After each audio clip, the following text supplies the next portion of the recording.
El silencio de la casa me envolvía como una sábana fría aquella tarde de octubre. Había regresado temprano del trabajo, con un dolor de cabeza que me partía el cráneo en dos. Nadie me esperaba. Nadie sabía que estaba allí. Subí las escaleras despacio, quitándome los zapatos para no hacer ruido, y me recosté en la cama con los ojos cerrados. Fue entonces cuando escuché su voz. La voz de mi esposa, Lucía, hablando por teléfono en la sala de abajo. Su tono era diferente, suave, cómplice, casi musical. Y lo que dijo después congeló cada gota de sangre en mis venas. No estaba hablando de la cena ni de facturas pendientes. Estaba planificando cómo destruir mi vida, cómo quitarme todo lo que había construido, cómo borrarme de su existencia como si nunca hubiera importado. Y yo, Diego, el hombre invisible que caminaba por las calles sin que nadie volteara a verlo, estaba a punto de descubrir que mi insignificancia había sido mi mayor error. Conocí a Lucía hace 7 años en una cafetería del centro. Yo era un contador mediocre que trabajaba en una oficina gris, con paredes grises y personas grises.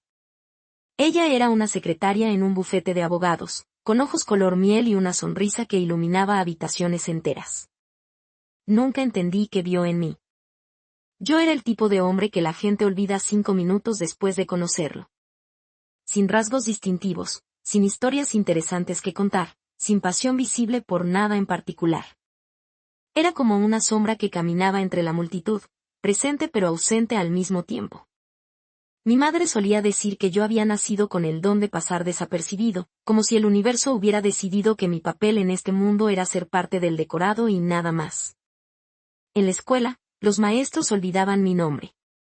En la universidad, mis compañeros no recordaban si había asistido a clase o no. En el trabajo, mis jefes me confundían con otros empleados. Era invisible, intrascendente, olvidable. Pero Lucía me vio. O al menos eso creí durante 7 años. Aquella tarde en la cafetería, derramé café sobre mis papeles justo cuando ella pasaba junto a mi mesa. Se detuvo, me ayudó a limpiar el desastre y me sonrió con una calidez que nunca antes había sentido dirigida hacia mí. Hablamos durante 2 horas. Me escuchó hablar de números y balances como si fueran poesía.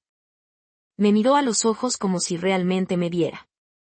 3 meses después nos casamos en una ceremonia pequeña, con apenas 10 invitados. Mi familia no asistió, dijeron que tenían compromisos importantes. Sus amigas tampoco vinieron, inventaron excusas de último minuto. Pero no me importó. Tenía a Lucía, y eso era suficiente. O eso pensaba. Los primeros años fueron buenos, o al menos yo los viví como buenos. Trabajaba largas horas en la oficina para mantener nuestro pequeño apartamento. Lucía dejó su empleo después del primer año, dijo que quería enfocarse en hacer de nuestra casa un hogar. Yo asentía a todo, agradecido de tener a alguien que me esperara al final del día. Cocinaba para ella, lavaba los platos, limpiaba los fines de semana. Hacía todo lo posible por ser suficiente, por compensar mi falta de encanto con dedicación y esfuerzo. Pero había algo en su mirada que comenzó a cambiar con el tiempo. Una distancia sutil que se instaló entre nosotros como niebla matutina. Comenzó a llegar tarde a casa, a pasar horas en su teléfono, a rechazar mis intentos de conversación con monosílabos cansados. Yo me decía que era normal, que el matrimonio tenía altibajos, que todos pasaban por etapas difíciles. Me aferraba a la esperanza de que las cosas mejorarían, de que su amor por mí resurgiría como lo había hecho aquella tarde en la cafetería. Nunca sospeché nada hasta ese día. Esa maldita tarde de octubre cuando el dolor de cabeza me obligó a regresar temprano. Entré por la puerta trasera, la que daba al jardín, porque la principal tenía un chirrido molesto que no había reparado. Subí a la habitación en silencio, con los zapatos en la mano, pensando solo en cerrar los ojos y dejar que el mundo se desvaneciera por unas horas. Me acosté sobre la colcha, respirando profundo, intentando calmar el martilleo en mis sienes. Y entonces le escuché. Su risa. Una risa que no me había dedicado en meses. Abrí los ojos y presté atención. Estaba en la sala, justo debajo de nuestro dormitorio. El piso de madera vieja transmitía los sonidos con claridad casi cruel. Reconocí el tono íntimo de su voz, ese que solía usar conmigo en nuestros primeros días juntos. Pero ahora lo usaba con otra persona. Con él. Me levanté de la cama con cuidado, como si el más mínimo ruido fuera a detonar una bomba. Caminé hasta la puerta del dormitorio, la abrí apenas unos centímetros y me asomé hacia el pasillo. Su voz llegaba nítida desde abajo. Estaba hablando por teléfono, caminando en círculos por la sala como hacía siempre que estaba emocionada o nerviosa. Sus palabras subían por las escaleras como serpientes venenosas, enroscándose alrededor de mi garganta. Hablaba de mí. De nosotros. De su plan. Decía que ya no podía seguir fingiendo, que estos últimos años habían sido una tortura, que yo era un peso muerto en su vida.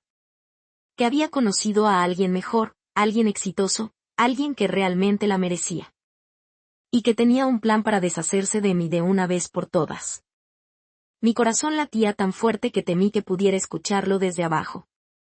Me quedé paralizado en el pasillo, con la espalda contra la pared, sintiendo como las palabras de Lucía destrozaban cada ilusión que había construido sobre nuestra vida juntos.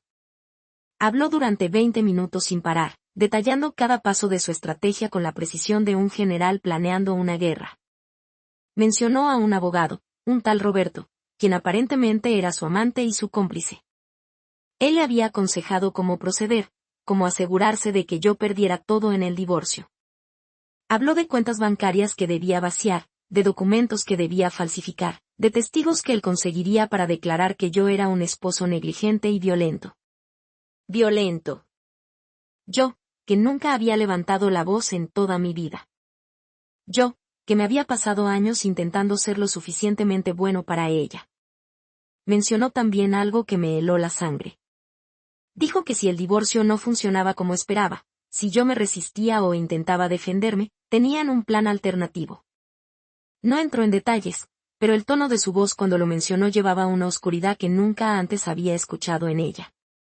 Una frialdad que convertía a la mujer que amaba en una extraña aterradora. Habló de herencias, de seguros de vida, de accidentes que podrían parecer naturales. Y luego rió. Una risa ligera, despreocupada, como si estuviera hablando del clima o de una película que había visto. Como si mi vida, mi existencia, mi aniquilación total fueran temas triviales que merecían apenas una carcajada. Sentí náuseas. El dolor de cabeza se intensificó hasta convertirse en un trueno constante detrás de mis ojos. Pero no podía moverme. Estaba clavado en ese pasillo, escuchando cómo la persona en quien más había confiado planeaba mi destrucción con la misma naturalidad con la que alguien planea unas vacaciones. Cuando finalmente colgó el teléfono, me quedé inmóvil durante varios minutos más. Escuché sus pasos moviéndose por la sala, el sonido del televisor encendiéndose, el tintineo de una copa de vino siendo servida. Todo tan normal, tan cotidiano. Como si nada extraordinario acabara de suceder. Me arrastré de vuelta a la habitación, cerré la puerta sin hacer ruido y me senté en el borde de la cama. Mis manos temblaban. Todo mi cuerpo temblaba. Sentía como si el piso se hubiera abierto bajo mis pies y estuviera cayendo en un abismo sin fondo. Durante 7 años había vivido en una mentira. Durante 7 años había amado a una ilusión. Durante 7 años había sido el tonto que caminaba sonriente hacia su propia destrucción sin siquiera saberlo. Y ahora, sentado en esa habitación en penumbra, con el eco de sus palabras resonando en mi mente como campanas fúnebres, tuve que enfrentar una verdad que me partió en pedazos. Nunca había sido suficiente. Nunca había sido amado. Nunca había sido real para ella.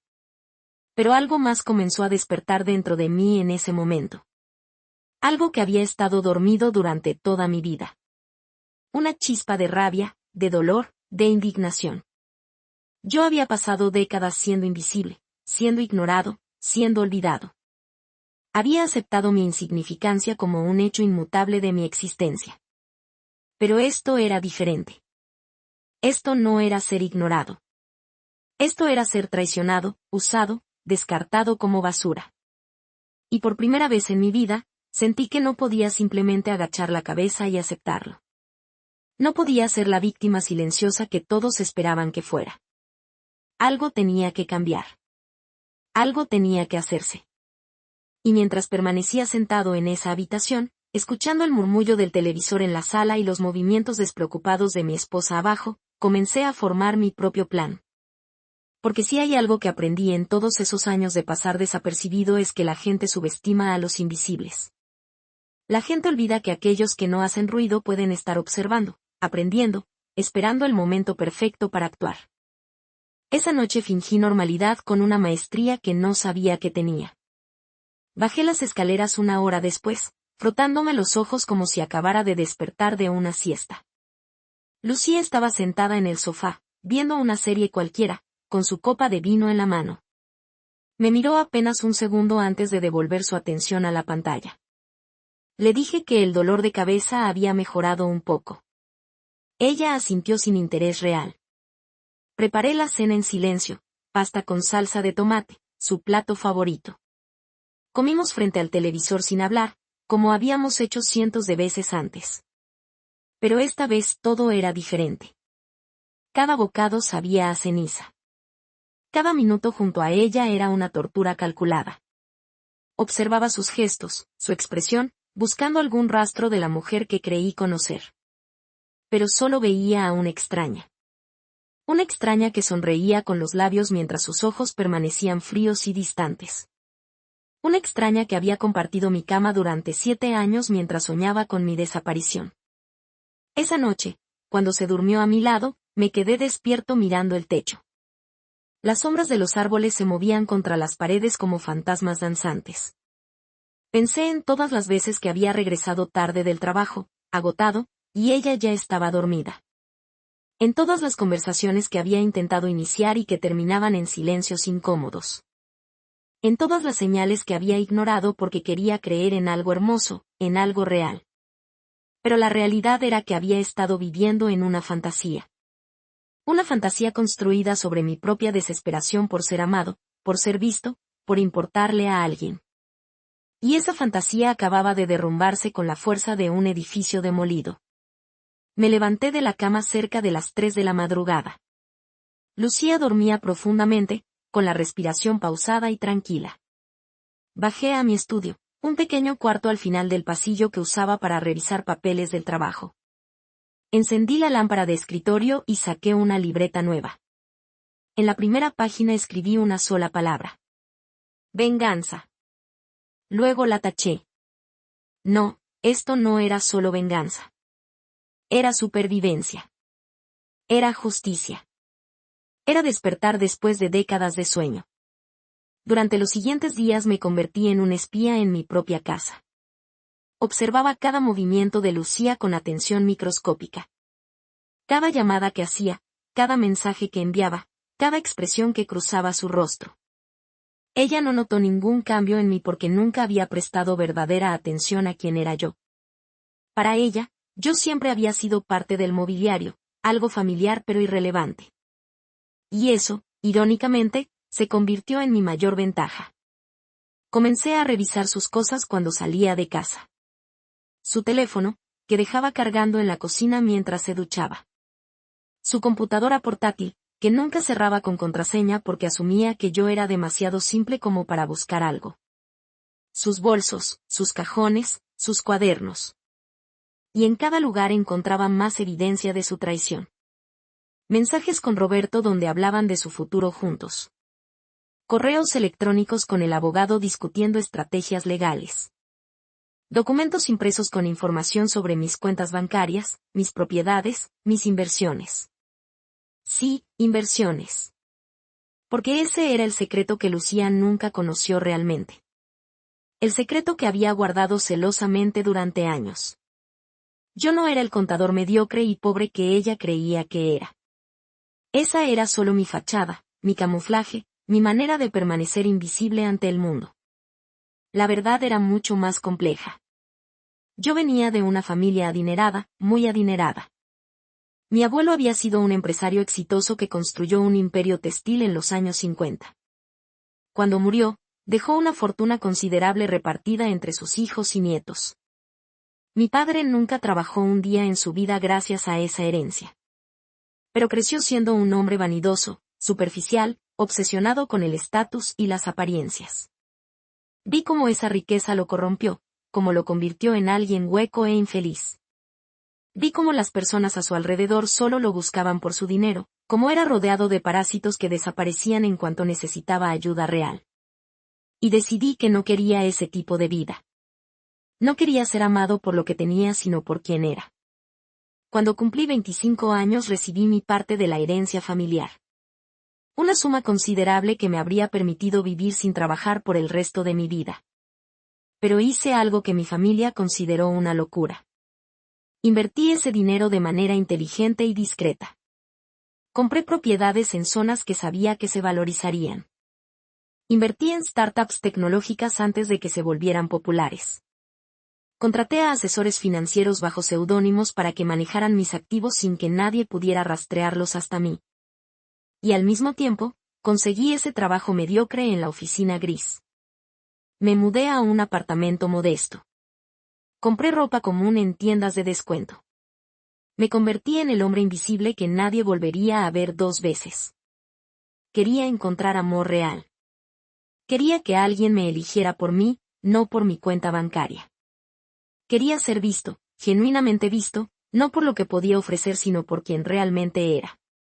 Y cuando conocí a Lucía, pensé que finalmente lo había logrado. Pensé que había encontrado a alguien que me amaba por mí. Pero me equivoqué terriblemente. Durante esos días de espionaje descubrí más detalles sobre Roberto. No era solo su amante. Era un abogado especializado en divorcios conflictivos, conocido por su falta de escrúpulos y su habilidad para destruir a sus oponentes legalmente. Había ganado casos imposibles usando tácticas sucias. Testigos falsos, documentos manipulados, campañas de difamación. Y ahora había puesto toda esa experiencia al servicio de destruirme. Encontré correos donde discutían cómo presentarme como un esposo abusivo y controlador. Planeaban conseguir testigos que declararían haber visto moretones en Lucía, haber escuchado gritos en nuestra casa. Todo mentiras cuidadosamente construidas. Y lo peor de todo era lo del seguro de vida. Lucía había aumentado mi póliza de seguro 6 meses atrás sin que yo lo notara. Había falsificado mi firma en los documentos.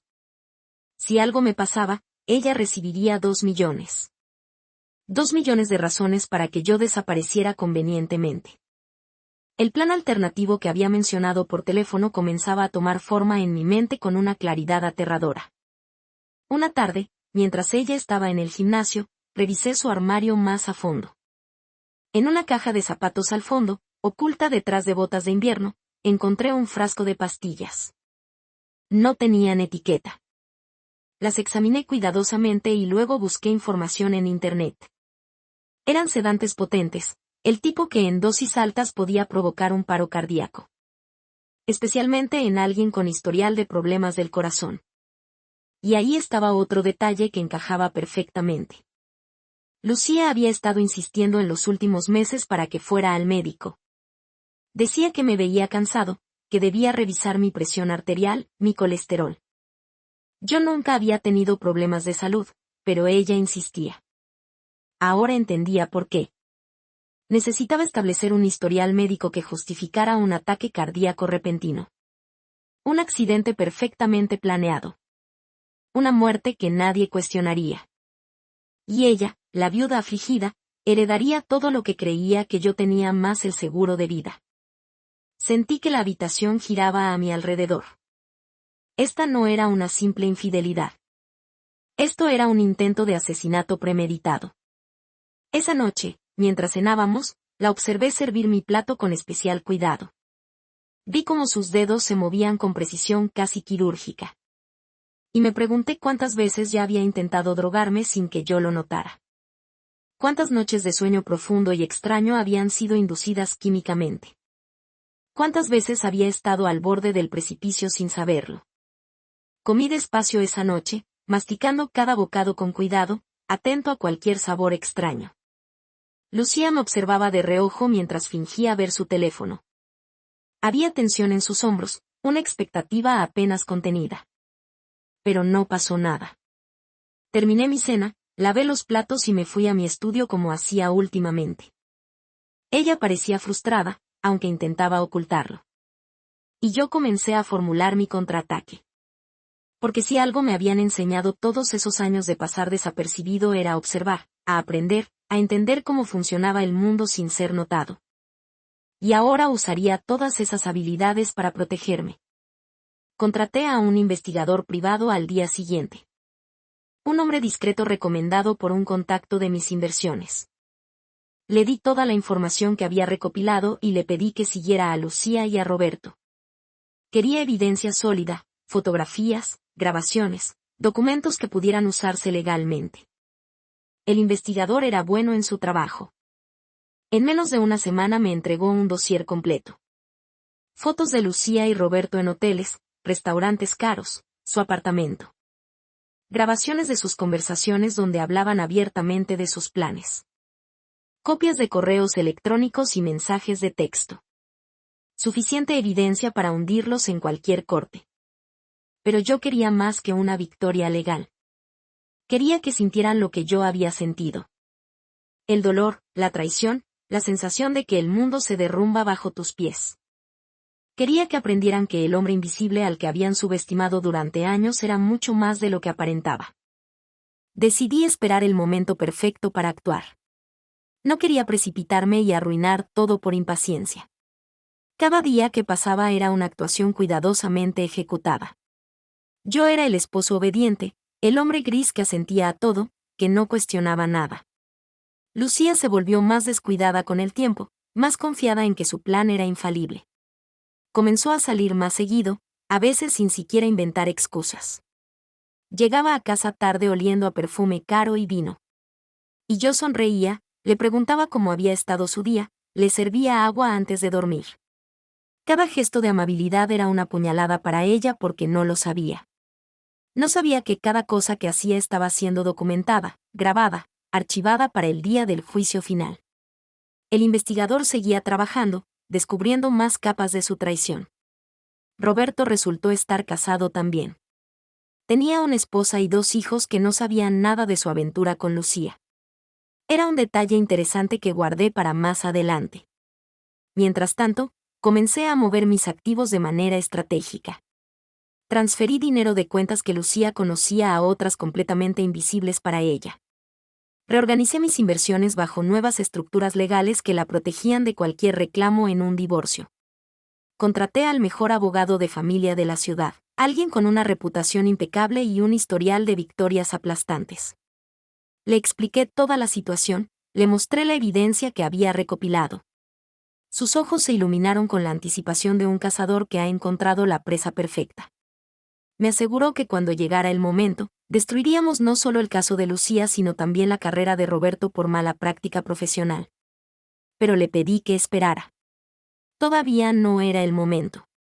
Quería que Lucía se sintiera completamente segura, completamente en control, antes de revelarle que había estado jugando ajedrez mientras ella apenas entendía las reglas de las damas. Un mes después del día en que escuché aquella conversación telefónica, Lucía cometió su error más grande.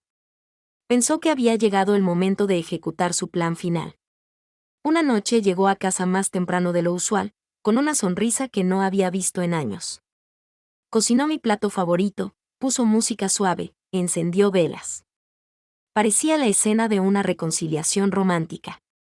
Y yo interpreté mi papel a la perfección.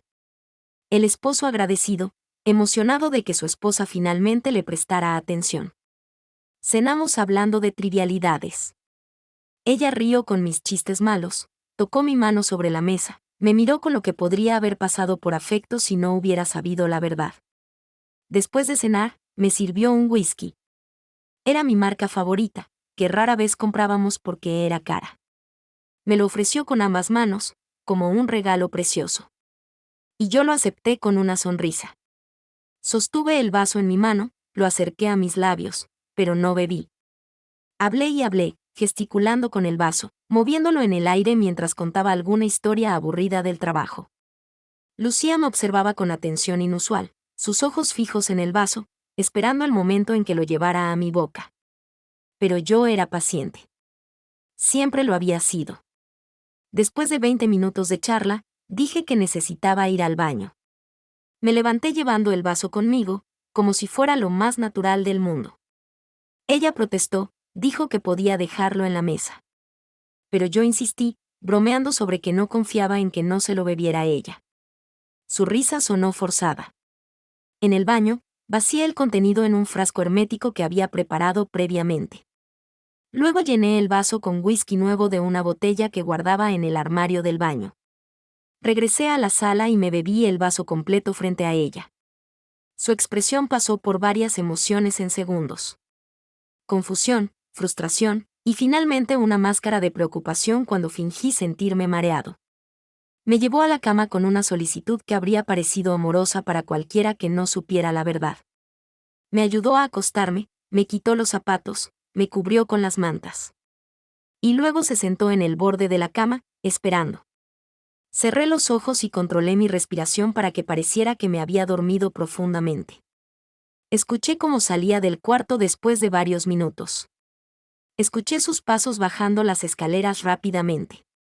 Escuché su voz excitada al teléfono, susurrándole a Roberto que finalmente lo había hecho, que yo estaba inconsciente, que debían proceder con el siguiente paso del plan. Mi corazón latía furioso, pero mantuve mi respiración pausada, mi cuerpo inmóvil. Escuché cuando regresó a la habitación. Sentí su aliento cerca de mi cara mientras verificaba que estuviera realmente dormido. Y luego la sentí buscar algo en su bolso. Escuché el ruido inconfundible de un frasco de pastillas siendo abierto. Entendí entonces que planeaba darme una sobredosis. Hacer que pareciera que me había tomado todas las pastillas yo mismo, tal vez en un estado de confusión inducida por el whisky. Un suicidio accidental perfecto. Pero no llegó a hacerlo. En ese momento exacto sonó el timbre de la puerta. Lucía maldijo en voz baja. Escondió el frasco rápidamente y bajó a ver quién era. Aproveché esos segundos para abrir los ojos y ver el frasco de pastillas en la mesa de noche. Las mismas que había encontrado en su armario semanas atrás. La evidencia era contundente. Cerré los ojos nuevamente cuando escuché sus pasos subiendo las escaleras. Había alguien con ella.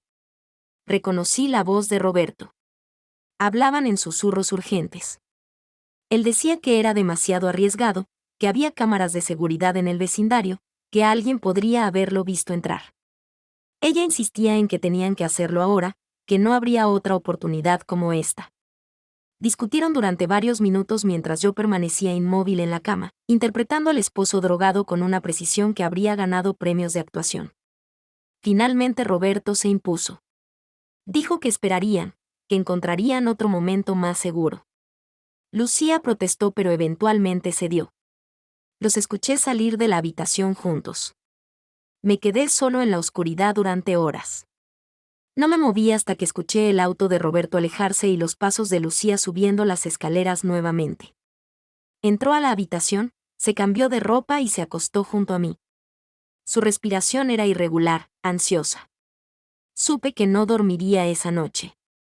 Estaría despierta planeando, recalculando, buscando la próxima oportunidad. Y yo también estuve despierto, aunque ella no lo supiera. Planificando mi propio movimiento final. Al día siguiente, cuando Lucía salió de casa, llamé a mi abogado y le dije que era hora. Llevé el whisky del frasco hermético a analizar a un laboratorio forense privado. Los resultados confirmaron lo que ya sabía. Una dosis letal de sedantes mezclados con el alcohol. Suficiente para matar a un caballo, mucho menos a un hombre de mi tamaño. Agregué el reporte a mi creciente archivo de evidencias. Y entonces comencé la fase final de mi plan. Primero, le hice una visita a la esposa de Roberto. Su nombre era Carmen y vivía en una casa elegante en el lado norte de la ciudad con sus 2 hijos adolescentes. Toqué su puerta una mañana de sábado cuando sabía que Roberto estaría con Lucía. Carmen abrió con una sonrisa amable, curiosa sobre quién era este extraño en su puerta. Le dije que necesitaba hablar con ella sobre su esposo. Su sonrisa se desvaneció. Me invitó a pasar con gesto cansado, como si ya supiera lo que venía. Me senté en su elegante sala y le mostré las fotografías. Roberto y Lucía en hoteles. Roberto y Lucía besándose en su auto. Roberto y Lucía planeando destruir mi vida y la suya. Carmen miró cada imagen con una expresión que pasó de soca dolor a una furia fría que reconocí porque yo mismo la había sentido. No lloró. Solo apretó la mandíbula y me preguntó qué más había. Le conté todo. El plan del divorcio, las acusaciones falsas, el intento de asesinato. Le mostré los mensajes donde Roberto se jactaba de cuánto dinero ganarían una vez que todo terminara. Dinero que planeaba usar para dejar a Carmen y empezar una nueva vida con Lucía en otro país. Carmen me escuchó en silencio. Cuando terminé, se quedó mirando por la ventana durante varios minutos. Luego me miró directamente a los ojos y me preguntó qué planeaba hacer. Le dije que iba a destruirlos legalmente, socialmente, profesionalmente. Que iba a asegurarme de que pagaran por cada mentira, cada traición, cada momento de dolor que habían causado. Y le pregunté si quería unirse a mí. Carmen sonrió por primera vez desde que le había mostrado las fotos. Era una sonrisa afilada como cuchillo, llena de la misma sed de justicia que ardía en mi pecho. Me extendió la mano y sellamos nuestra alianza sin necesidad de más palabras. Durante la siguiente hora planificamos juntos. Carmen resultó ser una mujer brillante, mucho más astuta de lo que Roberto jamás le había dado crédito. Ella conocía todos los secretos sucios de su esposo, todas las esquinas oscuras de su práctica legal. Me habló de cuentas bancarias ocultas, de clientes que había estafado, de casos donde había manipulado evidencia y sobornado testigos. Toda información que podría usar no solo para arruinar su carrera, sino para enviarlo a prisión. Me ofreció acceso a su computadora personal, a sus archivos, a todo lo que necesitara para construir un caso sólido contra él. Y a cambio solo pidió una cosa. Quería estar presente cuando todo se derrumbara. Quería ver sus caras cuando se dieran cuenta de que habían sido vencidos por los dos invisibles a quienes habían subestimado. Los siguientes días fueron de preparación meticulosa. Mi abogado trabajó incansablemente organizando toda la evidencia en un caso hermético. Las fotografías del investigador privado. Las grabaciones de sus conversaciones. Los análisis toxicológicos del whisky envenenado. Los documentos que mostraban la falsificación de mi firma en el seguro de vida. Los testimonios de expertos sobre los sedantes encontrados en posesión de Lucía. Y toda la información que Carmen había proporcionado sobre las actividades ilegales de Roberto. Era un arsenal legal devastador. Pero yo quería algo más que una victoria en los tribunales. Quería que sintieran la humillación pública, el rechazo social, el peso aplastante de sus propias acciones. Así que diseñé un plan que golpearía en todos los frentes simultáneamente. Legal, profesional, social y emocional.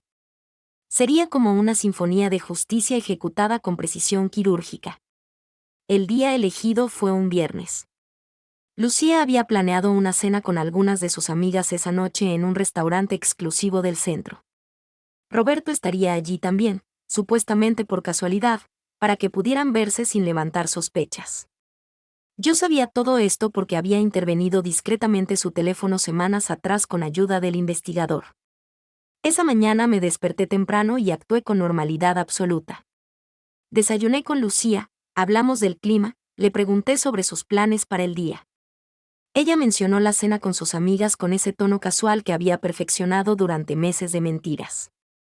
Yo asentí sonriente y le dije que me parecía bien, que yo también tenía planes de trabajar tarde en la oficina. Nos besamos en la mejilla al despedirnos, un gesto mecánico y vacío que habíamos repetido 1000 veces. Pero esta sería la última. Mientras ella se arreglaba en el baño, yo tomé mi maletín y salí de casa. No miraría atrás. En lugar de ir a la oficina, me dirigí al despacho de mi abogado. Allí nos reunimos con Carmen y con un equipo legal completo. Firmamos todos los documentos necesarios. Demandas de divorcio. Denuncias penales por intento de asesinato y fraude. Quejas formales ante el Colegio de Abogados contra Roberto por mala práctica profesional. Solicitudes de órdenes de restricción. Todo estaba listo para ser presentado simultáneamente en múltiples instancias. Pero primero ejecutaríamos la parte pública del plan. Contraté a una empresa de relaciones públicas especializada en gestión de crisis para que distribuyera un comunicado de prensa a todos los medios locales. El comunicado detallaba la historia completa. El intento de asesinato. La conspiración para cometer fraude. Las actividades ilegales de Roberto. Incluía suficientes hechos verificables para que ningún medio pudiera ignorarlo, pero cuidadosamente redactado para evitar problemas legales de difamación. A las 5 de la tarde, justo cuando Lucía estaría llegando al restaurante, el comunicado se publicaría en todos los periódicos digitales, noticieros y redes sociales de la ciudad. Pero había más. Contraté a un proyeccionista profesional para que instalara un equipo especial en el edificio frente al restaurante donde Lucía cenaría. A las 6:30 de la tarde, justo cuando el restaurante estaría lleno de comensales, las ventanas del edificio se convertirían en pantallas gigantes. Y en esas pantallas se proyectarían las fotografías y videos que el investigador había recopilado. Lucía y Roberto besándose. Lucía y Roberto en hoteles. Las grabaciones de audio de sus conversaciones planeando mi muerte. Todo expuesto para que lo viera cualquiera que pasara por esa calle concurrida del centro. Sería imposible de ignorar. Sería humillante. Sería devastador. Y yo estaría allí para presenciarlo todo desde un café al otro lado de la calle, junto a Carmen, viendo cómo se derrumbaba su mundo de mentiras. El abogado intentó disuadirme de esta parte del plan. Dijo que era arriesgado, que podría verse como acoso o difamación. Pero yo insistí. Necesitaba este momento. No solo por mí, sino por todos los que alguna vez habían sido invisibles, ignorados, traicionados por aquellos en quienes confiaban. Llegó la hora. Carmen y yo nos sentamos junto a la ventana del café con vista perfecta al restaurante de enfrente. Pedimos expresos que no tocamos. Nuestros ojos estaban fijos en la entrada elegante donde comenzaban a llegar los comensales de la noche. A las 6:15 vi llegar a Lucía.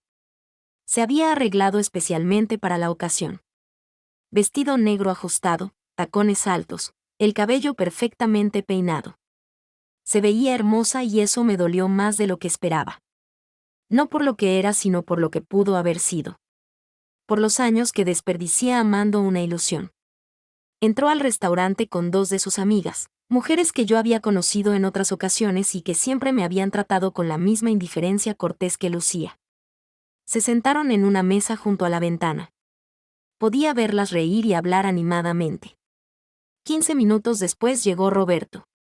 Alto, apuesto, seguro de sí mismo. El tipo de hombre que llamaba la atención cuando entraba a una habitación. Todo lo que yo no era o al menos todo lo que aparentaba no ser. Se acercó a la mesa de Lucía con fingida sorpresa y ella actuó igualmente sorprendida de verlo allí. Sus amigas los observaban con sonrisas cómplices. Claramente sabían del romance y lo aprobaban. A las 6:30 en punto comenzó el espectáculo. Las luces del edificio frente al restaurante se apagaron. Hubo un momento de confusión en la calle cuando la gente notó la oscuridad repentina. Y entonces se encendieron los proyectores. Las ventanas del tercer y cuarto piso se iluminaron con imágenes gigantescas. La primera fotografía mostró a Lucía y Roberto besándose apasionadamente en el estacionamiento de un hotel. La imagen era enorme, imposible de ignorar, visible desde varias cuadras a la redonda. La gente en la calle comenzó a detenerse, a señalar, a sacar sus teléfonos. Dentro del restaurante el caos fue inmediato. Alguien gritó. Las cabezas se voltearon hacia las ventanas. Y Lucía, sentada junto al vidrio, vio su propia imagen proyectada en tamaño monumental frente a ella. Su rostro palideció. Sus manos temblaron. Roberto se puso de pie tan bruscamente que volcó su copa de vino. Las imágenes cambiaron. Una tras otra. Cada una más condenatoria que la anterior. Y entre las fotografías se proyectaban fragmentos de texto. Citas directas de sus conversaciones. Lucía planeando cómo drogarme. Roberto aconsejándola sobre cómo manipular el sistema legal. Los dos riendo sobre lo fácil que sería deshacerse del esposo tonto e invisible. La multitud en la calle crecía. Algunos grababan con sus teléfonos. Otros simplemente miraban con horror fascinado. Dentro del restaurante la gente había dejado de comer. Todos observaban a Lucía y Roberto con expresiones que iban desde el shock hasta el disgusto. Las amigas de Lucía se alejaron de ella como si fuera radiactiva. El gerente del restaurante salió corriendo hacia su mesa, claramente exigiendo que se fueran. Lucía intentó pararse, pero sus piernas no la sostenían. Cayó de vuelta en su silla, con lágrimas corriendo por su rostro perfectamente maquillado. Roberto intentó salir, pero la multitud en la calle bloqueaba la puerta, todos queriendo ver mejor el espectáculo. Y entonces aparecieron las patrullas de policía. Yo había coordinado ese detalle también con mi abogado. En el momento exacto en que las proyecciones comenzaron, se presentaron las denuncias penales formales. Los oficiales entraron al restaurante con órdenes de arresto. Vi cómo esposaban a Roberto primero. Cómo lo sacaban entre flashes de cámaras y murmullos de la multitud. Luego se acercaron a Lucía, que sollozaba incontrolablemente. Le leyeron sus derechos mientras las proyecciones continuaban mostrando su traición en bucle infinito. Carmen apretó mi mano desde el otro lado de la mesa. Sus ojos brillaban no con lágrimas sino con satisfacción. Justicia. Era una palabra que había perdido significado para mí durante años de invisibilidad y ahora la veía materializarse frente a mis ojos con la fuerza de un huracán. Las redes sociales explotaron en minutos. Los videos de la escena se volvieron virales. Los noticieros locales interrumpieron su programación regular para cubrir la historia. El contador invisible y su esposa asesina. El abogado corrupto y su plan de asesinato. Era el tipo de escándalo que la gente devoraría durante semanas. Y yo había orquestado cada segundo de ello. Cuando finalmente se llevaron a Lucía y Roberto en patrullas separadas, cuando la multitud comenzó a dispersarse y las proyecciones se apagaron, me recosté en mi silla y respiré profundo por primera vez en semanas. Se había hecho. Terminado. El invisible había lanzado su contraataque y había ganado de manera absoluta y devastadora. Los días siguientes fueron un torbellino mediático. Mi teléfono sonaba constantemente con llamadas de periodistas queriendo entrevistas. Los canales de noticias acamparon frente a nuestra casa buscando declaraciones. Pero yo permanecí en silencio. Dejé que la evidencia hablara por sí misma. Los documentos legales presentados en la corte eran de dominio público. Las fotografías y grabaciones ya estaban en todas partes. No necesitaba agregar nada más. Mi abogado manejó todas las comunicaciones con la prensa con eficiencia profesional. Emitió un comunicado simple en mi nombre expresando alivio de estar vivo y confianza en el sistema judicial. Nada más. Nada menos. Mientras tanto me mudé a un hotel discreto en las afueras de la ciudad donde podía tener paz y privacidad mientras los procesos legales seguían su curso. Carmen me visitaba ocasionalmente. Habíamos formado una amistad extraña nacida del dolor compartido y la venganza mutua. Ella estaba tramitando su propio divorcio y la custodia completa de sus hijos. Roberto había perdido su licencia de abogado de manera temporal mientras se investigaban las acusaciones de mala práctica. Su reputación estaba destruida. Su carrera terminada. Lucía enfrentaba cargos criminales serios. Intento de asesinato, conspiración para cometer fraude, falsificación de documentos. Mi abogado era implacable en su persecución. Presentó cada pedazo de evidencia con precisión quirúrgica. Los análisis toxicológicos del whisky. Las grabaciones de sus conversaciones. Los testimonios de expertos sobre las pastillas encontradas en su posesión. El seguro de vida fraudulento. Era un caso hermético que ningún jurado podría ignorar. Su abogado defensor intentó argumentar que yo había manipulado la evidencia, que todo era una elaborada venganza por una simple aventura amorosa. Pero cada argumento se desmoronaba ante el peso abrumador de los hechos. Las audiencias preliminares fueron un circo mediático. Las cortes estaban llenas de periodistas y curiosos. Yo asistí a cada una, sentado en silencio en la galería, observando cómo la mujer que una vez amé era destrozada sistemáticamente por el sistema legal.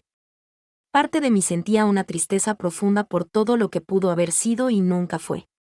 Pero esa tristeza estaba enterrada bajo capas de rabia justificada y determinación férrea de ver esto hasta el final. Durante este tiempo comencé a reconectar con partes de mí mismo que había enterrado bajo la máscara del hombre invisible. Llamé a mi familia por primera vez en años. Mi padre se sorprendió al escuchar de mí.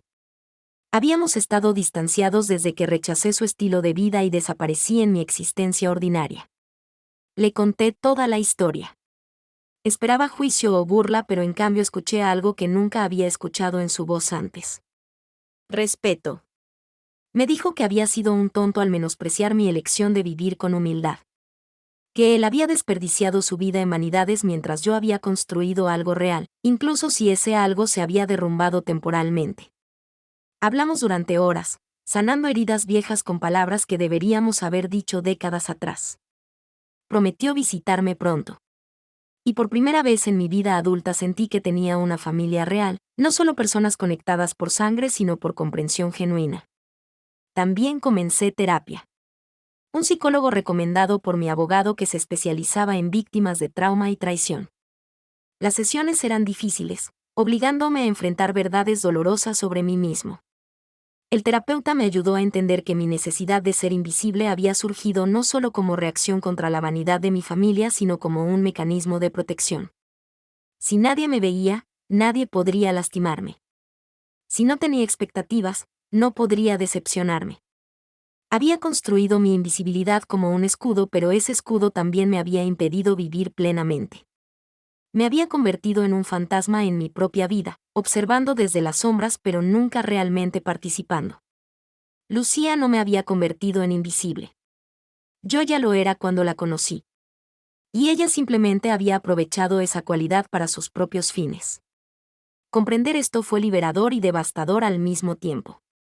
Significaba que parte de la responsabilidad por lo que había sucedido recaía en mis propias elecciones. No las elecciones de ser traicionado o atacado, esas eran completamente culpa de Lucía. Pero la elección de hacerme tan pequeño que alguien pudiera pensar que podía eliminarme sin consecuencias, esa había sido mía. Y necesitaba cambiar eso si quería tener algún tipo de futuro significativo después de todo esto. Gradualmente comencé a permitirme ser visto. Acepté una entrevista con un periodista respetado que quería contar mi historia completa. No desde el ángulo sensacionalista del escándalo, sino desde la perspectiva de la supervivencia y la resiliencia. Hablé abiertamente sobre mi vida como hombre invisible. Sobre cómo había creído que la humildad y la invisibilidad eran virtudes cuando en realidad eran prisiones autoimpuestas. Sobre cómo había confundido ser amado con ser tolerado. La entrevista se publicó en un periódico nacional y resonó con miles de personas que se identificaron con mi experiencia. Recibí cartas de hombres y mujeres que también se habían sentido invisibles en sus relaciones, en sus trabajos, en sus vidas. Personas que habían sido traicionadas, usadas, descartadas. Mi historia les dio permiso para ser vistos, para exigir más, para no conformarse con las migajas de afecto que otros les lanzaban.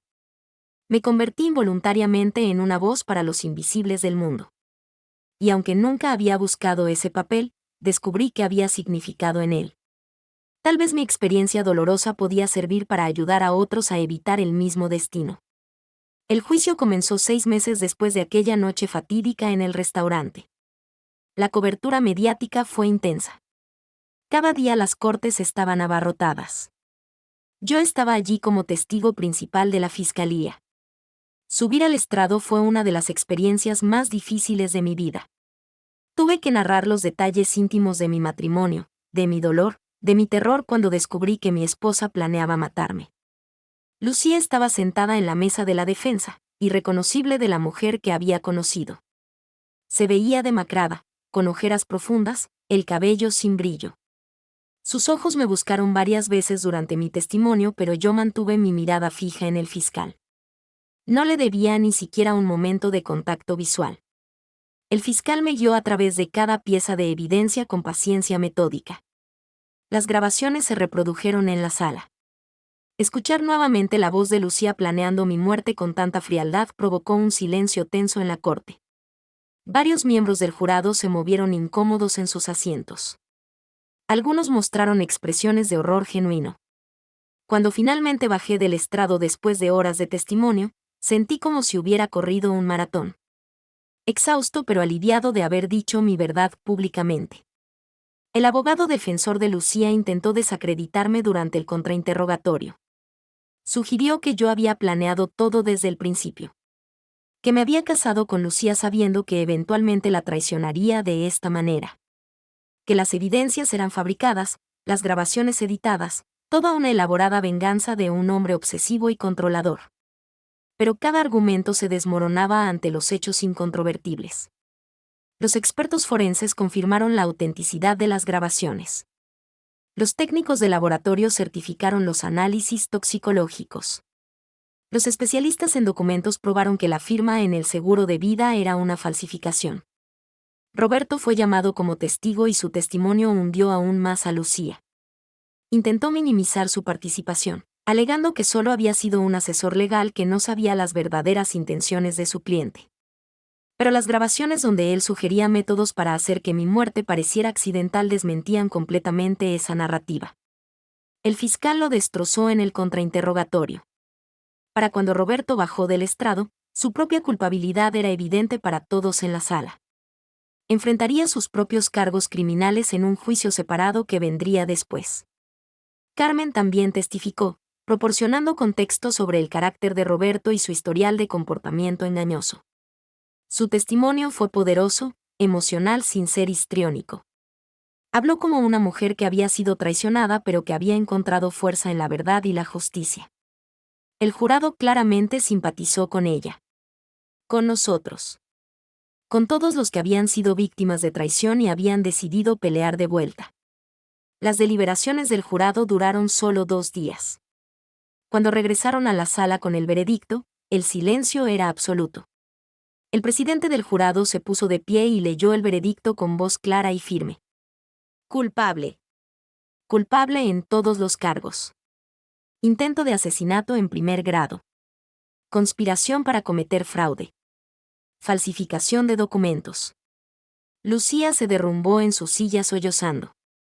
Su abogado intentó consolarla, pero ella lo apartó. Sus ojos finalmente encontraron los míos a través de la sala. Había algo en su mirada. No arrepentimiento exactamente. Más bien sorpresa. Sorpresa de que el hombre invisible hubiera resultado ser más fuerte, más inteligente, más capaz de lo que ella jamás había imaginado. Mantuve su mirada esta vez. Y en ese momento sentí que finalmente había cerrado ese capítulo de mi vida. La sentencia llegó 2 semanas después.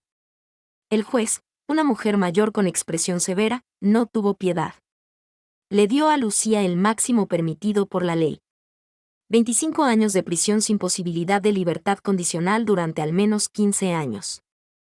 Dijo que el nivel de premeditación, la frialdad de la planificación y la completa falta de remordimiento justificaban la dureza de la sentencia. Agregó que el caso serviría como advertencia para cualquiera que pensara que podía salirse con la suya cometiendo crímenes tan calculados contra aquellos que confiaban en ellos. Lucía fue esposada y llevada fuera de la sala. No miré atrás cuando se la llevaron. Ya había visto suficiente. Afuera de la corte, una multitud de periodistas me esperaba. Esta vez decidí hablar. Me paré frente a las cámaras y los micrófonos y dije lo que necesitaba decir. Hablé sobre la importancia de valorarse a uno mismo. Sobre no aceptar migajas de amor cuando mereces un festín completo. Sobre confiar en tus instintos cuando algo se siente mal. Y sobre el poder que todos tenemos cuando decidimos ser vistos, ser escuchados, ser importantes. Dije que esta victoria no era solo mía sino de todos los que alguna vez se habían sentido pequeños, ignorados o insignificantes. Y les recordé que nadie tiene derecho a tratarnos como si fuéramos invisibles. Los meses posteriores al juicio fueron un periodo de reconstrucción. Vendí la casa que había compartido con Lucía. No podía imaginarme viviendo allí nuevamente, caminando por habitaciones llenas de recuerdos envenenados. Compré un apartamento en una parte diferente de la ciudad, uno con mucha luz natural y vistas abiertas. Un lugar donde pudiera empezar de nuevo sin las sombras del pasado acechándome en cada esquina. También dejé mi trabajo en la oficina gris. Ya no necesitaba ese disfraz. Ya no necesitaba ser invisible. Comencé a administrar mis inversiones de tiempo completo, algo que siempre había hecho discretamente pero ahora podía hacer abiertamente. Descubrí que disfrutaba el desafío intelectual, la estrategia, la sensación de construir algo significativo. Mis activos habían crecido considerablemente durante los años y ahora tenía la libertad financiera para vivir como quisiera. Pero más importante que el dinero era la libertad emocional. La libertad de ser yo mismo sin esconderme. La libertad de ser visto. Carmen y yo permanecimos cercanos. Nuestra amistad se profundizó a través de la experiencia compartida. Ella también estaba reconstruyendo su vida. Su divorcio de Roberto se finalizó rápidamente dado su encarcelamiento. Obtuvo la custodia completa de sus hijos y una generosa compensación económica. Más importante, recuperó su sentido de identidad y propósito. Empezó un negocio propio, una consultoría para mujeres que atravesaban divorcios difíciles. Usó su experiencia para ayudar a otras a navegar los aspectos legales y emocionales de terminar matrimonios destructivos. Era buena en ello, empática pero fuerte. Vi en ella la misma transformación que estaba experimentando yo mismo. De víctima a sobreviviente a alguien que usa su dolor para crear algo positivo en el mundo. Ocasionalmente cenábamos juntos y hablábamos sobre nuestras vidas, nuestros planes, nuestros sueños para el futuro. Había especulaciones en algunos círculos de que podríamos convertirnos en pareja, pero nuestra relación era algo diferente. Más profundo que romance, pero no exactamente familiar. Éramos aliados de guerra, compañeros de batalla que habían sobrevivido juntos al infierno y ahora aprendían a vivir en la luz nuevamente. También comencé a reconectar con mi familia de manera más significativa. Mi padre cumplió su promesa y me visitó. Pasamos una semana juntos realmente conociéndonos por primera vez en nuestras vidas adultas. Le mostré mi nuevo apartamento, le hablé de mis inversiones, de mis planes. Él escuchó con atención genuina, haciendo preguntas inteligentes, ofreciendo consejos cuando se los pedía. Una tarde me llevó a caminar por el parque cercano a mi nuevo hogar. Nos sentamos en una banca mirando un lago donde los patos nadaban en círculos perezosos. Y allí me dijo algo que nunca olvidaré. Me dijo que estaba orgulloso de mí. No por el dinero que había acumulado o por la victoria legal que había conseguido, sino por la fortaleza que había mostrado al enfrentar la traición, por la inteligencia con la que había manejado una situación imposible y por el hombre en quien me había convertido a través del fuego del sufrimiento. Dijo que él había desperdiciado su vida buscando validación externa, nunca encontrando satisfacción real. Pero yo había descubierto algo mucho más valioso. Había descubierto quién era realmente cuando todas las máscaras se quitaban. Y esa era la verdadera riqueza. Nos abrazamos por primera vez en décadas y ambos lloramos sin vergüenza en ese banco del parque. Comencé a usar mi historia y mi plataforma para hacer trabajo de concientización. Di charlas en universidades sobre relaciones saludables y señales de advertencia de parejas tóxicas. Trabajé con organizaciones sin fines de lucro que ayudaban a víctimas de violencia doméstica y abuso emocional. Doné generosamente a causas relacionadas con salud mental y apoyo a sobrevivientes de trauma. Descubrí que compartir mi experiencia no solo ayudaba a otros, sino que también continuaba mi propia sanación. Cada vez que contaba mi historia, cada vez que veía a alguien en la audiencia sentir con reconocimiento o limpiarse lágrimas de empatía, sentía que mi dolor tenía propósito. No había sido en vano. Había sido transformado en algo que podía iluminar el camino para otros que caminaban por senderos oscuros similares. Uno de los momentos más gratificantes vino cuando un hombre joven se acercó después de una de mis charlas. Me dijo que había estado en una relación donde se sentía invisible e insignificante. Que su pareja lo trataba como un objeto útil pero no como una persona con valor intrínseco. Mi historia le había dado el valor para terminar esa relación y buscar ayuda profesional. Me agradeció con lágrimas en los ojos y me estrechó la mano como si yo fuera un héroe. Pero yo no era un héroe.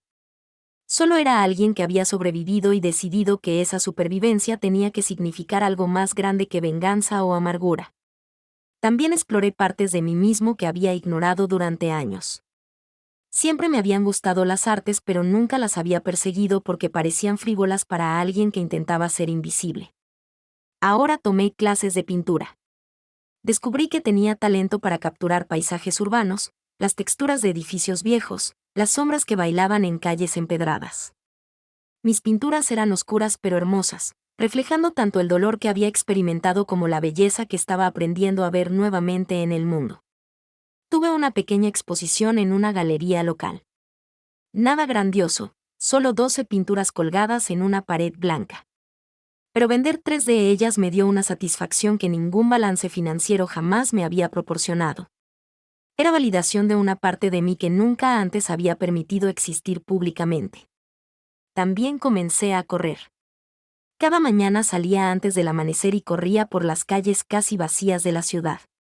El ejercicio era meditativo, permitiéndome procesar pensamientos y emociones mientras mi cuerpo se movía en ritmo constante. Lentamente mi físico cambió. Me volví más fuerte, más definido. Pero el cambio real era interno. Estaba reclamando mi cuerpo, mi espacio, mi derecho a existir plenamente en el mundo. Curiosamente, a medida que dejaba de intentar ser invisible, la gente comenzó a notarme más. No de manera superficial sino genuina. Hacía amigos más fácilmente. Las personas querían escuchar mis historias, conocer mis opiniones. Me invitaban a eventos sociales, a cenas, a reuniones. Al principio era abrumador. Décadas de invisibilidad me habían condicionado a esperar ser ignorado. Pero gradualmente me adapté a esta nueva realidad donde yo importaba, donde mi presencia era deseada y apreciada. Conocí a una mujer llamada Sofía en una de esas reuniones sociales. Era profesora de literatura, inteligente, divertida, con una risa que iluminaba habitaciones enteras. No me apuré a nada con ella. Después de Lucía, mi capacidad de confiar estaba dañada. Pero Sofía fue paciente. Me conoció lentamente, sin presión, sin expectativas poco realistas. Hablábamos durante horas sobre libros, arte, filosofía, vida. Me escuchaba realmente, hacía preguntas profundas, recordaba detalles pequeños que yo mencionaba. Y yo hacía lo mismo con ella. Por primera vez en mi vida estaba construyendo una conexión basada en respeto mutuo y curiosidad genuina, no en desesperación por ser amado. No sé si esto se convertirá en algo romántico o permanecerá como una profunda amistad. Y honestamente, no me importa. Lo que importa es que estoy aprendiendo a conectar con otra persona de manera saludable. Un año después del juicio recibí una carta de Lucía. Llegó a mi apartamento en un sobre gris institucional con el sello de la prisión donde estaba encarcelada. Me senté con esa carta en mis manos durante varios minutos antes de decidir abrirla. Parte de mí no quería leerla, no quería volver a entrar en contacto con ese capítulo cerrado de mi vida. Pero otra parte sentía curiosidad. Necesitaba saber qué podía tener que decirme después de todo lo que había sucedido. Abrí el sobre con cuidado y extraje 2 páginas escritas a mano con letra temblorosa que apenas reconocí como la suya. Comencé a leer. Lucía escribía que había tenido mucho tiempo para pensar en la prisión, que las paredes vacías y los días interminables la habían obligado a enfrentar lo que había hecho. Decía que al principio había estado llena de rabia hacia mí, convencida de que yo había exagerado, que había sido cruel al exponerla públicamente de esa manera. Pero con el tiempo, en terapia obligatoria y en las noches solitarias de su celda, había comenzado a ver la verdad. Reconocía que había planeado matarme. Que había sido capaz de esa monstruosidad no porque yo fuera malo sino porque ella se había perdido a sí misma en la codicia y el egoísmo. Escribió que nunca me había amado realmente, algo que yo ya sabía pero que dolió leer de todas formas. Dijo que se había casado conmigo porque yo era seguro, predecible, alguien que podía controlar. Que había visto mi invisibilidad no como humildad sino como debilidad que podía explotar. Y que cuando Roberto apareció ofreciéndole una vida más emocionante, más glamorosa, había racionalizado que yo era un obstáculo que necesitaba ser removido. La carta continuaba con lo que supongo era su intento de disculpa. Decía que lo sentía, que si pudiera retroceder el tiempo haría las cosas diferentes. Que entendía que no había excusa para lo que había hecho. Que pasaría el resto de su vida cargando con la culpa de haber intentado asesinar a alguien que solo me había mostrado bondad. Pero luego, en los últimos párrafos, la carta tomó un giro diferente. Lucía escribió que en cierta manera yo le había hecho un favor. Que al exponerla, al forzarla a enfrentar las consecuencias de sus acciones, me había dado la oportunidad de convertirme en quien estaba destinada a ser. Una persona mejor, más honesta, más consciente. Dijo que probablemente pasaría las próximas décadas en prisión pero que usaría ese tiempo para transformarse genuinamente. Que cuando finalmente saliera, Si es que algún día salía, sería alguien digna del perdón aunque nunca lo recibiera. Terminaba la carta diciendo que no esperaba respuesta, que no merecía mi tiempo ni mi atención. Solo quería que supiera que ella sabía. Sabía lo que había perdido cuando decidió traicionarme. Sabía el valor del hombre al que había intentado destruir. Y que viviría con ese conocimiento como su propio castigo personal más allá de las rejas que la contenían. Doblé la carta lentamente y la guardé en un cajón de mi escritorio. No estaba seguro de cómo me sentía al respecto. Parte de mí apreciaba el reconocimiento, la admisión de culpa. Pero otra parte sabía que las palabras eran fáciles de escribir desde una celda cuando ya no quedaba nada que perder. No sabía si su arrepentimiento era genuino o simplemente otra manipulación, una forma de aliviar su propia conciencia. Y honestamente, ya no importaba. Su transformación o falta de ella no tenía nada que ver conmigo. Yo había seguido adelante. Había construido una nueva vida desde las cenizas de la antigua. Y esa nueva vida no tenía espacio para Lucía, ni siquiera como recuerdo doloroso que me mantuviera despierto por las noches. Decidí no responder a su carta. No por crueldad, sino porque no había nada más que decir entre nosotros. Nuestras historias habían divergido en caminos completamente diferentes y nunca volverían a cruzarse. Ella seguiría su proceso de expiación o lo que fuera que estuviera experimentando en prisión. Y yo continuaría construyendo la vida que siempre debía haber tenido. Roberto recibió su propia sentencia meses después del juicio de Lucía. Su caso había sido igualmente mediático aunque con menos drama público. Fue declarado culpable de conspiración, mala práctica profesional y varios otros cargos relacionados con sus actividades ilegales como abogado. La información que Carmen había proporcionado resultó devastadora. Se descubrió que Roberto había estado involucrado en esquemas de fraude durante años, no solo con Lucía sino con múltiples clientes. Había robado dinero de fondos fiduciarios, había falsificado documentos en casos de divorcio, había sobornado testigos y jueces. Era un criminal sistemático que había usado su posición de confianza para enriquecerse a expensas de personas vulnerables. El juez lo sentenció a 30 años de prisión. Durante el proceso de sentencia, el juez pronunció palabras duras sobre la traición de la confianza pública, sobre cómo abogados como Roberto erosionaban la fe en el sistema judicial. Dijo que la sentencia debía ser severa para enviar un mensaje claro. Los profesionales que abusaban de su posición enfrentarían las consecuencias más serias posibles. Roberto no mostró emoción cuando leyeron su sentencia. Solo asintió levemente como si hubiera estado esperando esto todo el tiempo. Nunca intentó contactarme. No hubo cartas, no hubo disculpas. Y eso también estaba bien. No necesitaba su reconocimiento o arrepentimiento para cerrar ese capítulo. Carmen asistió a la sentencia de Roberto conmigo. Nos sentamos en la galería tomados de la mano, no como amantes sino como sobrevivientes que habían peleado juntos y ganado. Cuando el alguacil se llevó a Roberto esposado, Carmen respiró profundo y me apretó la mano.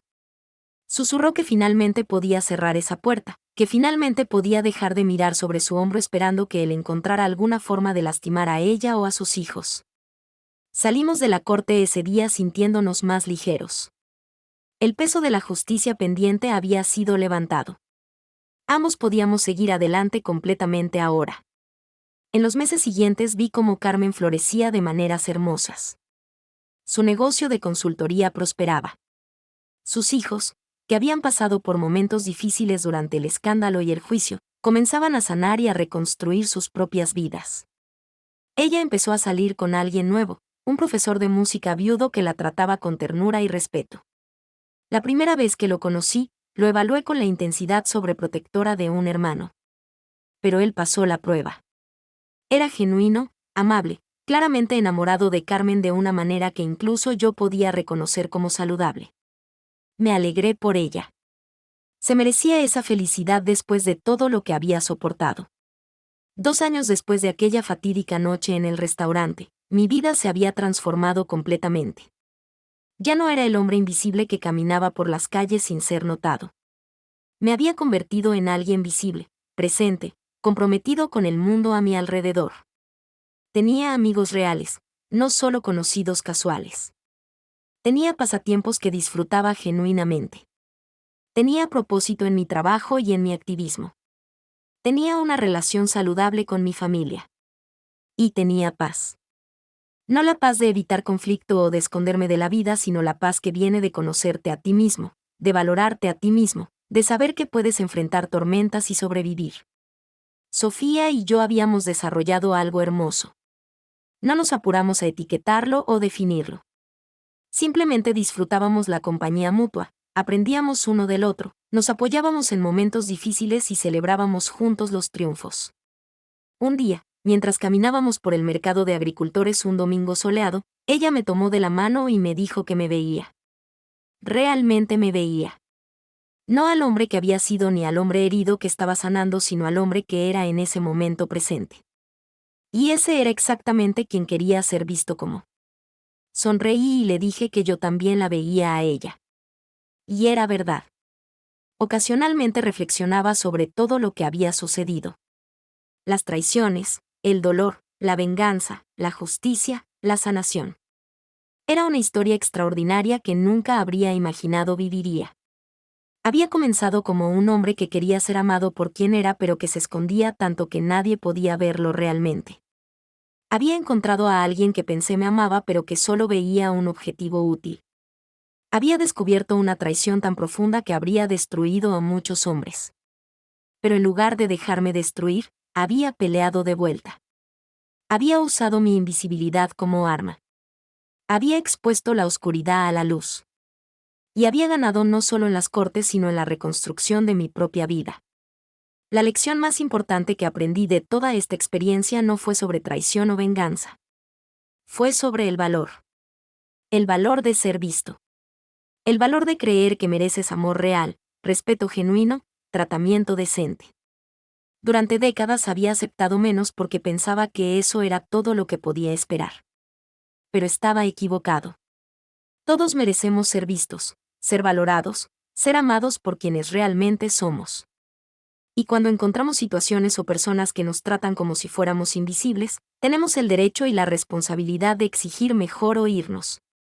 Mi historia se había convertido en parte de la conversación pública más amplia sobre relaciones tóxicas, abuso emocional y la importancia de la autoestima.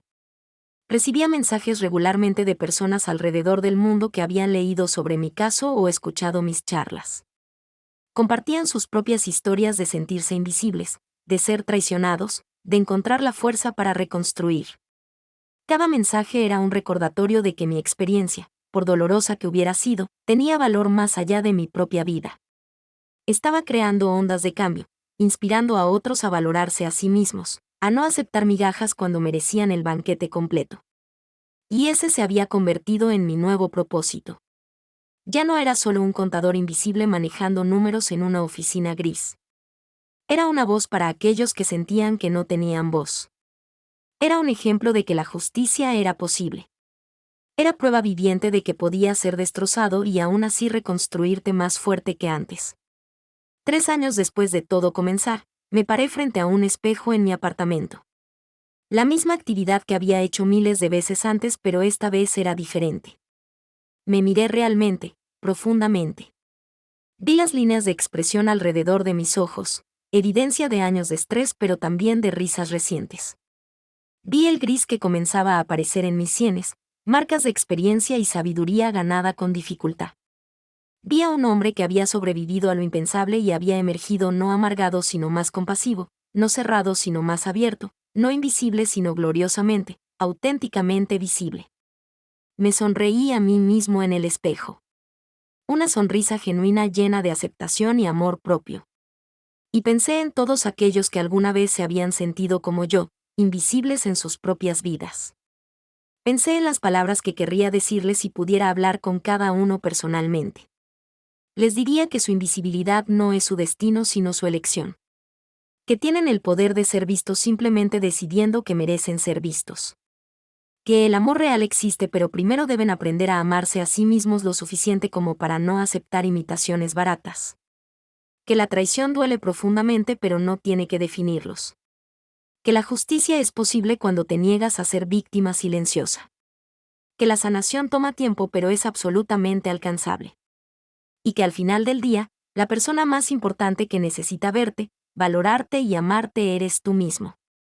Porque cuando finalmente te ves a ti mismo con claridad, con compasión, con respeto profundo, el mundo no tiene más opción que verte también. Ya no eres invisible. Eres una fuerza de la naturaleza. Eres importante. Eres suficiente. Siempre lo fuiste. Solo necesitabas creerlo. Esta es mi historia. La historia del hombre que fue invisible hasta que decidió ser visto. La historia de traición, supervivencia, justicia y renacimiento. No fue la historia que elegí vivir, pero se convirtió en la historia que necesitaba contar. Porque si mi dolor puede iluminar el camino para aunque sea una persona que camina en la oscuridad, si mi experiencia puede dar valor a alguien para exigir el respeto que merece, si mi transformación puede inspirar a otros a transformarse también, entonces todo valió la pena. Cada momento de dolor, cada noche de lágrimas, cada segundo de terror cuando descubrí que la persona que amaba quería verme muerto. Todo se convirtió en combustible para el fuego que ahora arde brillante dentro de mí. Un fuego que ya no puedo ni quiero ocultar. Soy Diego. Y finalmente, después de toda una vida de invisibilidad, soy visto. Si esta historia tocó algo dentro de ti, si te viste reflejado en mis palabras, si sentiste que alguien finalmente entendía tu propia lucha por ser visto y valorado, no guardes silencio.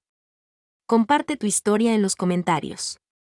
Dile al mundo que tú también estás aquí, que tú también importas. Y si esta historia te inspiró, si te dio fuerza para hacer cambios en tu propia vida, únete a esta comunidad de sobrevivientes y guerreros suscribiéndote. Porque juntos, los que alguna vez fuimos invisibles, ahora somos imposibles de ignorar.